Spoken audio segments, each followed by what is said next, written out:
এবার খুলে দেওয়া হয়েছে ফারাক্কা ব্যারেজের 109টি গেট। এর ফলে বন্যার ঝুঁকিতে পড়তে পারে দেশের বেশ কয়েকটি জেলা। ভারতের বিহার ও ঝাড়খণ্ডে বন্যার জেরে সোমবার ফারাক্কা ব্যারেজের 109টি গেট ভারত খুলে দিয়েছে বলে বাংলাদেশের বিভিন্ন গণমাধ্যমে সংবাদ প্রকাশিত হয়েছে। ফারাক্কার সব গেট খুলে দেওয়ায় একদিনে বাংলাদেশে 1 লাখ কিউসেক পানি ঢুকবে। নদনদী বিষয়ক গবেষণা প্রতিষ্ঠান রিভারাইন পিপলের পরিচালক এম আনোয়ার হোসেন দৈনিক সমকালকে বলেছেন, ফারাক্কার গেট খুলে দেওয়ার খবরটি আমাদের জন্য বিপজ্জনক। এর ফলে দেশের রাজশাহী, চাঁপাইনবাবগঞ্জ, পাবনা, সিরাজগঞ্জ, কুষ্টিয়া, রাজবাড়ী ও মানিকগঞ্জ সহ আশপাশের জেলাগুলো প্লাবিত হবে বলে আশঙ্কা করা হচ্ছে।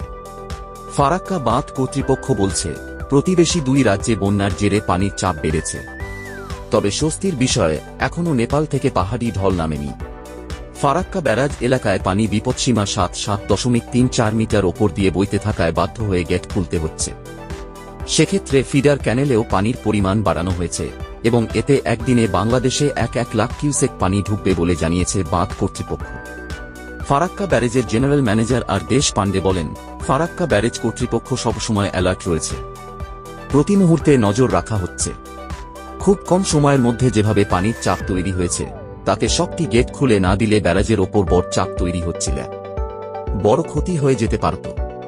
আপাতত ফিডার ক্যানেলে 40,000 কিউসেক ও ডাউনস্ট্রিমে 11 লাখ কিউসেক পানি ছাড়া হয়েছে বলেও জানিয়েছেন তিনি।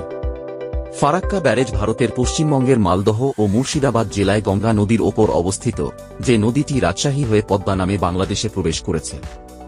1961 সালে এই ফারাক্কা ব্যারেজ নির্মাণের কাজ শুরু হয়, শেষ হয় 1975 সালে। ফারাক্কা বাঁধ 2240 মিটার, 7,350 ফুট লম্বা, যেটা প্রায় $1 বিলিয়ন ব্যয়ে সোভিয়েত ও রাশিয়ার সহায়তায় বানানো হয়েছিল।